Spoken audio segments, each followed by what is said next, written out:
warahmatullahi wabarakatuh. Perkenalkan, saya Tanaya Anissa Putri dari Fakultas Hukum Universitas Riau. Nah, pada video ini saya akan menjelaskan mengenai aliran hukum alam irasional beserta tokohnya, yaitu Marsilius Padua bersama William Ockham. Nah, Marsilius Padua ini adalah seorang filsuf politik yang menulis Defensor Pacis, yaitu salah satu karya teori politik paling inovatif di Eropa pada abad pertengahan. Dia lahir pada tahun 1280 di Padua, kerajaan Italia, dan wafat pada tahun 1343 di Munchen, Jerman. Lalu ada William Ockham. Nah, William ini merupakan salah satu tokoh utama pemikiran pada abad pertengahan dan berada di pusat kontroversi intelektual dan politik utama abad ke-14. Dia lahir pada tahun 1285 di Inggris dan wafat pada tahun 1347 di Munich, Jerman. Lalu selanjutnya, mengenai aliran hukum alam irasional berpendapat bahwa hukum yang berlaku universal dan abadi itu bersumber dari Tuhan secara langsung.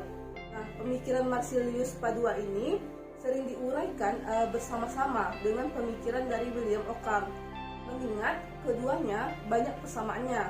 Menurut J.J. von Schmidt menyebutkan, kedua orang ini termasuk tokoh penting pada abad ke-14. Sama-sama dari Ordo Fransiskan dan pernah memberi kuliah di universitas di kota Paris.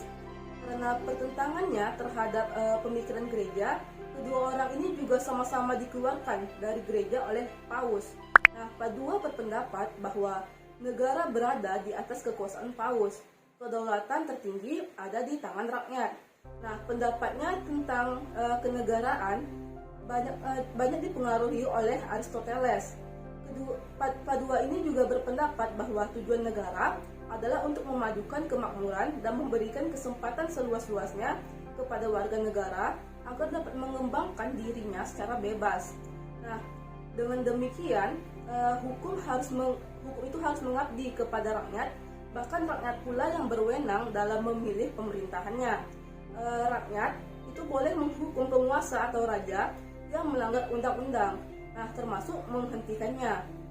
Kekuasaan raja bukanlah kekuasaan absolut, melainkan dibatasi oleh undang-undang. Nah, pendapat Padua ini sangat menarik perhatian karena termasuk progresif untuk ukuran pada abad pertengahan. Nah, di sisi lain, filsafat Ockham sering disebut nominalisme. Nah, itu sebagai lawan dari pemikiran Thomas Aquinas. Yang sesungguhnya mereka ini sama-sama dalam aliran hukum alam irasional. Jika Thomas meyakini kemampuan rasio manusia untuk mengungkapkan kebenaran, maka Ockham berpendapat sebaliknya. Rasio manusia tidak dapat memastikan suatu kebenaran. Pengetahuan atau ide yang ditangkap oleh rasio hanyalah nama-nama atau nomen nominal yang digunakan manusia dalam kehidupannya. Baiklah, sekian yang dapat saya sampaikan. Semoga dapat bermanfaat bagi kita semua. Saya akhiri dengan wabillahi taufiq wal hidayah. Wassalamualaikum warahmatullahi wabarakatuh.